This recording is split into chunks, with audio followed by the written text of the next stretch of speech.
Everyone remembers that one iconic moment from the Eclipse, right? No, not that one, you pervs. The moment where Guts screams, "Griffith!" immortalized by recaps, callbacks, and endless memes. But here's the thing. That's the second half of this whole duality thing that Miura was doing with his two main characters. The first person to actually cry out for the other in such an obsessive tone was Griffith, and his dynamic with Guts can only be called obsession. In this video, we'll explore the reasons behind that obsession, whether it still exists, and how Griffith's decisions may come back to haunt him down the line. So, without further ado, this is Griffith's obsession with Guts explained.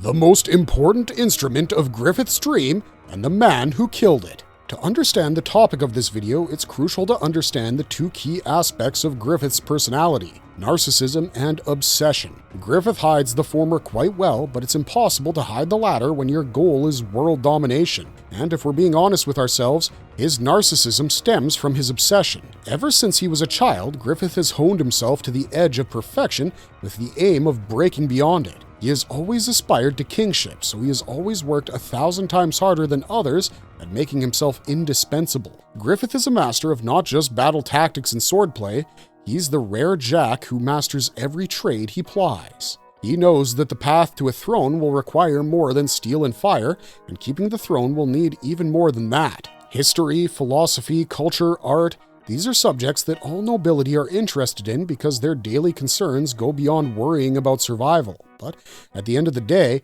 Griffith is his own worst enemy because the standard he's set for himself is nigh impossible to achieve. Yes, he's blessed with beauty and strength and a mind that the world only gets to see once in a millennium, but he's still a commoner, and his path to nobility would be wrought with complications, sacrifice, and most importantly, blood. In the medieval age, successful military commanders held all the sway in the land because war was the way of the world. Griffith knew that to become successful, he needed to become a great general, so he set about doing that with the Band of the Falcon. Over the years, he managed to acquire several useful assets through his adventures. He got an expert miner and bruiser in Pippin. He got an expert thief and coward in Corcus. He got a 10% version of himself in judo, and he had his main asset, Casca, who was his main asset because she obeyed him unconditionally. There have been hints in the manga that Griffith harbored some emotions for her as well, but those emotions were born from his perception of her, and that was one of total subservience.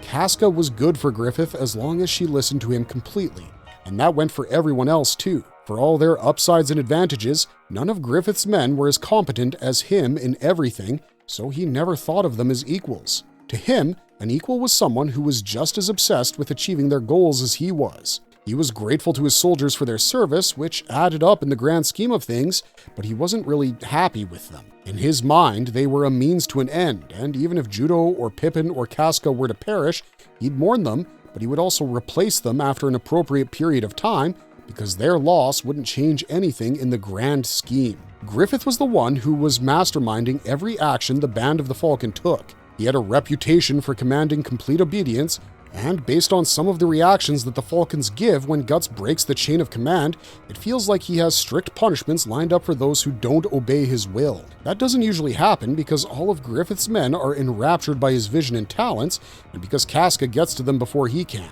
But the point we're trying to make here is that the Band of the Falcon were ultimately chess pieces that Griffith was moving around. He could move a few pieces here and there, even lose some, but what he did with them mattered more. That was until he came across Guts, and his entire outlook on life changed without him realizing it. Guts was the first person he'd ever met who wasn't intimidated or entranced by him. Usually, Griffith's words would have a massive impact on people, and his otherworldly aura would take care of the rest. But Guts not only rejected his proposal to join the Band of the Falcon, he rejected it, spat on it, and declared them enemies. He meant it too, because what kind of madman goes so far as to hold a sword in place with his teeth? Griffith took a liking to Guts precisely because of his free-spirited nature and because he recognized something else in him, something he felt they had in common. Guts was obsessed with verifying his existence in this world by putting himself in increasingly dangerous scenarios. Griffith had watched him take down one of his best men, Bazuso, early on in the series, and when Corcus and a few other fools tried ambushing Guts to avenge their comrade,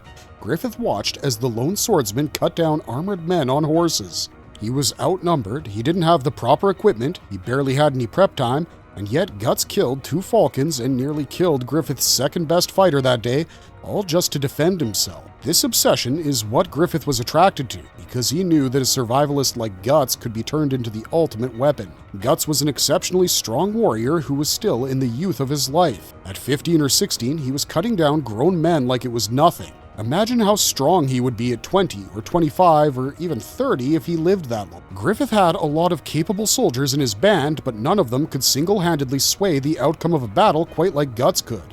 And that's why he wanted him. Guts proved him right on his first day as a Falcon when he held off an entire cavalry unit as rearguard while the Falcons were retreating from a successful raid. It was thanks to Guts that Griffith's original group did not suffer any casualties, and it was also the first time that Griffith did something impulsive. Usually, Griffith is calm as still water even in the direst of situations, but when he saw all his men except Guts returning from the raid, he assembled a small rescue team and created a plan to stop the enemy cavalry on the spot. He, Pippin, and Judo rode out to recover their teammate, and once they reached their camp's clearing, the enemy cavalry was repelled through bombardment. Guts asks him later why he did such a risky and reckless thing for the sake of a single soldier, and Griffith replies by telling him that he didn't want to lose something so precious after having just acquired it. He makes Guts the centerpiece of his military stratagem from that day forward, and he doesn't mind the fact that he often goes off-plan because even when Guts doesn't obey orders, he ensures Griffith's standard flies high at the end of the day. Guts has this instinct for victory that none of the other Falcons have. He doesn't care if he puts his life on the line. In fact, any fight that doesn't force him to go all out isn't fun for him. He progresses as a warrior by throwing himself into death's gaping maw, and Griffith not only respects that, he also recognizes its advantages. Guts is the most elite shock troop available to him. In the first numbered chapter of Berserk, we see the guy go into a cavalry charge by himself and come out not only alive, but on top of things. He gets chewed out by Casca for it because he once again flouted the attack plan to quote-unquote hog all the glory, but Griffith tells him not to worry about it because even that part of him is something he has plans for. Griffith trusts Guts in a way that he just doesn't trust anyone else. Perhaps it's because he sees a bit of himself in the guy. Both of them come from nothing. Both of them fight battles to verify their own worth. Both of them are completely unafraid to put their lives on the line if the reward is survival or victory. Griffith includes Guts directly in his plan to retaliate against Count Julius's assassination attempt. Griffith includes only Guts in his scheme to kidnap Minister Foss's daughter and make him an accomplice in the murder of all those who oppose him within the court of Midland. Griffith doesn't explicitly form his battle tactics around Guts, but he makes him the centerpiece of his plan for Doldry because he knows as long as Guts is standing in front of him, no enemy can break through. Griffith even acknowledges their like-minded obsession with a few things in life, such as when Guts brings up his first night as an active Falcon. In the aftermath of their near-death experience with Nosferatu Zod, Guts asks Griffith why he saved him all those years ago, because he put his life and his dream on the line to save Guts from Zod. It wasn't like that retreat where things could have gone either way. The possibility of death was much higher in the latter scenario, and after 3 years as a Falcon, Guts knew just how important becoming king was to Griffith. He could accept his answer that he didn't want to lose an excellent soldier back then, but it didn't make any sense in the face of a monster who's famed for being the god of the battlefield and a ruthless killer. When Griffith asks Guts if he needs a reason to throw himself in harm's way for his sake, Guts thinks he's got a friend.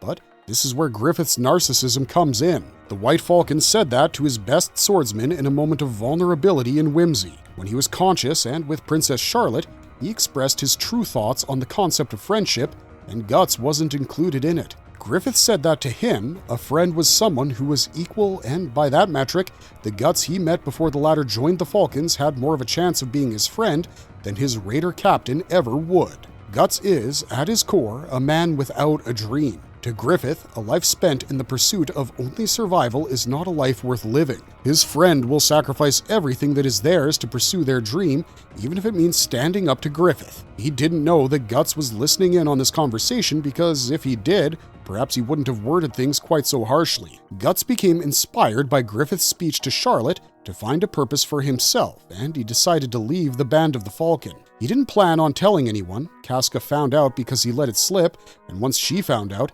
Judo was bound to hear about it sooner or later. He and Corcus did what they could to keep Guts from leaving. though to be fair, Corcus was glad to be rid of him. Judo didn't want Guts to go, but he understood where his decision was coming from as a man. Casca ran to Griffith thinking she was helping things, but she didn't know that she was setting fire to a flame that would end up burning her as well. Griffith was not happy to hear that Guts wanted out. When he claimed Guts' life after defeating him in a duel, Griffith declared that he would decide where Guts died, and he was serious about it. To him, Guts was his most precious property. So, when he heard that he wanted to go, Griffith snapped. He acknowledged to himself that forcing Guts to stay was probably a bad idea, seeing as he'd become a swordsman without peer through his antics as a falcon. But he also thought that if he couldn't have Guts, then no one else could either. Griffith's thoughts in this moment weren't based on rationality. Sure, he might have been worried that Guts might sign up for some enemy kingdom at some point down the line and make his life miserable, but to him, Guts choosing to leave was a betrayal like no other. He thought they would keep doing this forever, and he could keep business and his personal life separate. In a single sword stroke, Guts made all aspects of Griffith's life fall into each other, turning his emotions into a maelstrom of despair. Griffith didn't even make a sound when his sword was snapped in half by the departing swordsman. He was so focused on whether he would accidentally end up killing Guts or not that he didn't even consider his own inability to react to his movements. Guts bid Griffith farewell as he knelt in the snow clutching his own hand, and he reassured himself by saying that this was just a minor setback in Griffith's path. But he really didn't have any idea how obsession works, did he? Instead of taking personal time to mourn his loss, Griffith immediately moved up the timetable for seducing Princess Charlotte because he needed to fill the Guts-sized gap in his soul. The entire time he was with the princess, he kept thinking about Guts, and not in a sexual way, might we add. If we're being 100% honest with you guys, we think it was in the moment that Guts left him that Griffith realized he had one best friend in the world and he'd pissed him away by being arrogant. His mind didn't even process the relationship he was building with the guy, and by the time he did, it was too late. Griffith hated Guts for abandoning him, because friends are supposed to have each other's backs no matter what, and it didn't help that the King of Midland discovered his treachery the morning after he slept with Charlotte. The king condemned Griffith to a year's worth of the worst kind of torture that his jailer could conjure up, and while the fallen falcon survived the abuse physically, mentally he was shattered. In Chapter 49 of Berserk, we catch up with him a year into his imprisonment, and to say that it's disturbing would be an understatement. Griffith is nearly unrecognizable. His once beautiful flesh has been flayed severely. His once toned body is now useless, his wrist and leg tendons having been removed. He cannot speak because his tongue has been taken from him, and the only thing keeping him alive is Guts. All Griffith thinks about as a prisoner is Guts. The way in which he'll kill the guy, the tightness of the hug he wants to give him to comfort himself. Griffith always kept himself set on one emotional setting because he knew that if the dam broke, it wouldn't be good for him. And during his year of imprisonment, that dam was shattered to pieces.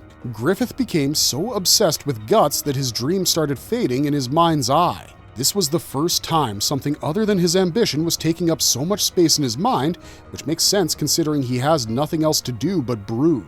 Yet, to a man with Griffith's mind, all these racing, conflicting thoughts are as real as all the physical abilities he's lost. When he acknowledges that his dream is dying as Guts shines brighter, he seems almost serene, but that's when causality stretches out its hand. A brick falls into his cell from the wall, and a chain of damned souls reaches out for him. Griffith thinks he's truly lost it when he sees them initially, but when the souls call him Prince, he smiles. He reaches out for them, and for the first time, the God Hand makes contact with him. They promise him that they'll meet him again at the promised time, at the promised place, and charge him to hold out till then. This encounter with beings beyond his understanding serves as the basis for Griffith finally deciding to let go of his obsession with Guts, but it isn't a decision he makes himself. Causality pretty much forces him to do it. From obsession to insignificance. How Griffith got over Guts. When Guts, Casca, Judo, and Pippin arrive to rescue him a year after his imprisonment, the first thought that flashes across Griffith's mind is to strangle Guts. He reaches out for his neck with his tendonless hand, and Judo notices this, but Guts doesn't, and he hugs Griffith tight, crying out of a sense of relief and regret. The fallen falcon relents and lets himself be embraced by nostalgic warmth for a moment, but it only lasts a moment. To break him out of his prison, Guts cuts a bloody path through several waves of Midland soldiers, and Griffith is reminded of his inadequacies time and time again. He watches silently as Guts performs miracle after miracle, protecting him from soldiers, assassins, and criminals posing as knights. Griffith is shocked to see Guts go toe-to-toe with the Apostle Wilde when the two of them couldn't take on Zod just a year ago. He rushes out to help him at first because he recalls their encounter with the Immortal, but his concern gives way to jealousy when he sees Guts dealing with Wilde just fine all by himself. It boils over when he sees Casca doting over him, and being the smart guy that he is, Griffith puts two and two together. His two favorite pets had gone rogue and fallen in love with each other without his permission, and this he couldn't abide. The first moment Griffith got with Casca alone, he tried forcing himself on her because he needed to remind her that she still belonged to him. When she hugged him out of pity, Griffith's broken mind crumbled in on itself, and when he finally realized that all of this happened because Guts overheard him talking to Charlotte, the God Hand won. Griffith started hallucinating younger, healthier versions of himself, and he commandeered a wagon with nothing but his teeth. He made it to the western edge of Midland, where he was rocked into a lake by a stone in his path. When Griffith landed, he broke an arm, and now there was truly no hope for him. He started crying like a maniac and even attempted suicide, but fate had other plans for him. His neck slid off the jagged plank he'd marked for his death, and then his behelit magically reappeared in his hands. In that moment, Griffith recalled everything that had been said about it over the years, that it would give him the world in exchange for his flesh, that it would summon the guardian angels when he needed their power the most. Whether his conscious mind realized what he was asking for or not, his unconscious mind had been registering all these behelit activation steps, and when the time came, it followed through on them. The Eclipse interstice descended upon the Band of the Falcon, and the God Hand arrived. At first, Griffith was scared of them because he had only spoken of angels and demons in theological discussions before this. These beings in front of him seemed part both, and he was awed by them as much as he was scared shitless. The God Hand sensed this and acknowledged the worth of his fear, but then showed him what he would gain if he overcame it. Slowly but surely, they worked over the darkest parts of Griffith's psyche and made him commit the worst atrocity in the Berserkverse. Before triggering the Eclipse, Griffith had been struggling with choosing between Guts and his dream. Over the course of his imprisonment and torture, his ability to become king had been taken from him, and if Charlotte didn't come back with a throne, then he didn't want her. The God Hand promised him a way back to everything he had burnt in the flames of irrationality if he sacrificed all his friends and committed himself to demonkind. Griffith remembered the power of the Apostles. He recalled how easily Zod could have killed him, but didn't because he was chosen. He accepted the God Hand's deal once he understood the power it would give him, and that's when his obsession ended, because essentially, Griffith was no longer human. When his soul entered the abyss after he chanted the words, "I sacrifice," it was pierced by the souls of every falcon he betrayed and condemned to a horrible death. Yet, Griffith felt nothing. Then, a voice called out and told him this was because his heart had been frozen and it would no longer be burdened with petty human emotion. The conversation that Griffith has with the idea of evil can be a video by itself because there's just so much to dissect there. But the part that's relevant to this video is the fact that in order to transcend humanity, Griffith had to discard it.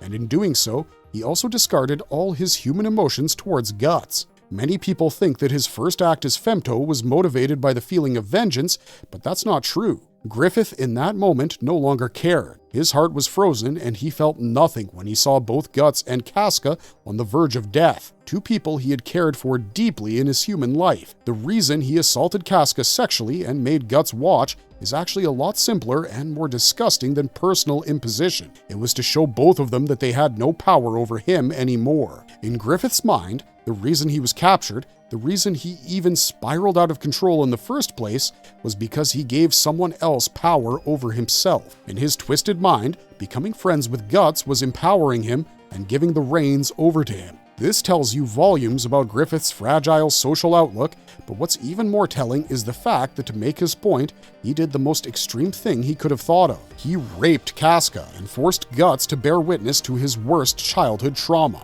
As a survivor of sexual abuse himself, sleeping with Casca was a big deal for Guts.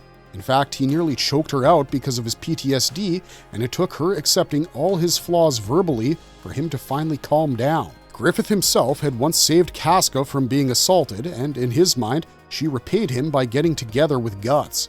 So now, he was going to take away that protection because she was nothing to him. This is the reason behind the Falcon's complete apathy towards Guts in the Black Swordsman arc, where he calls him a worthless, squirming worm. He doesn't love or hate Guts anymore. He has no feelings towards him at all and sees him as an annoying gnat at best. When he is incarnated into the physical world in a body of flesh, the first thing Griffith does is fly to where Guts is because he needs to check if he's free of the obsession. And sure enough, he is. Standing in front of him and Rickert with the grave markers of their fallen comrades surrounding them, Griffith feels absolutely nothing, which means he can finally focus on building his kingdom devoid of all distractions. He's so above Guts now, he doesn't even get his own hands dirty with him. He lets Zod deal with him while he spectates the handiwork of his new Guts because Zod is clearly his replacement for the Black Swordsman. And because of his nature as an apostle, Zod will literally go crazy if he tries to betray Griffith. Everything is back in the palm of his hands where they belong, but Griffith makes one crucial mistake with his grand plan to conquer reality itself. He once again assumes that he can control all factors involved. Why Griffith is linked to Guts forever despite not caring anymore. We'll at least admit that this time Griffith has a basis for feeling like he owns the world and everything in it. He is a god hand now. He can control the friggin' wind if he fuses enough ode within himself, but he still can't control the thoughts and actions of all individuals, and that's where his troubles begin and end. The apostle that was supposed to be his vessel of incarnation has clear instructions to trigger the blood flow of the dead and then wait for it to hit his body atop the Tower of Conviction. But he decided to swallow the demon child along the way because he empathized with it, and now the fetus Griffith violated with his seed all those years ago might prove to be his downfall. In more ways than one, Guts and Griffith's roles were reversed by the Eclipse. Before the Eclipse, Griffith was obsessed with killing Guts, and since the Eclipse, Guts has been seeking vengeance. He spent 2 years searching for the guy with no idea how to get to him, so now that they're finally in the same world, he's not about to let up. He doesn't know how he'll kill him, and he knows Casca's safety will get in the way, but Guts thinks about Griffith way more than he even thinks about himself. Griffith couldn't care less about him. Like we mentioned in the previous section, he's good with what he's done to get where he's at. But the reason he'll never be able to de-link himself from Guts is the demon child that's part of his body now. Every full moon, that child takes control of Griffith's vessel and turns into the Moonlight Boy. He travels to his mother Casca and spends the night with her before returning to wherever Griffith was so he doesn't put her in danger. That fails in Elfhelm, where Griffith anticipates his transformation and blocks the Moonlight Boy's travel. He kidnaps Casca and takes her back to Falconia, where he has her under some kind of trance. She believes, or is supposed to believe, that she's a Falconian noblewoman and that every tear she sheds for the Band of the Falcon is because she's a delicate lady. But Casca's unconscious mind tries to keep reminding her of her real self, and if Griffith doesn't accomplish his goals soon enough, he's going to have a Black Swordsman-sized problem on his hands. Everyone in his camp knows that Guts is the biggest problem they'll ever face. Someone resurrected Rakshas and sent him to the Kushan capital to try to assassinate the guy, for heaven's sake. But Griffith himself doesn't care, and that might prove to be his undoing. There's no way for him to separate Guts' child from himself, because if there was, he'd have done it already. Unless it puts him in an extremely vulnerable position, but even then, we'd argue Griffith has the knowledge and resources to take care of any kind of fallout. The fact that he resorted to kidnapping Casca tells us he has no solution for the Moonlight Boy problem, and that is Guts' only way in right now. To kill Griffith, he'll need the help of the son he has always rejected, and in doing so, perhaps he'll be able to slay 2 obsessions that have shaped the world of Berserk: Griffith's obsession with becoming king of the world, and Guts' obsession with ending Griffith. Marvelous verdict! And with that, we hope you've enjoyed this video, because that's all we got for you guys. Let us know your thoughts in the comments section down below, and don't forget to like, share, and subscribe for more Berserk content. We'll see you guys in the next one, so until then, stay safe, and remember, keep on struggling, strugglers.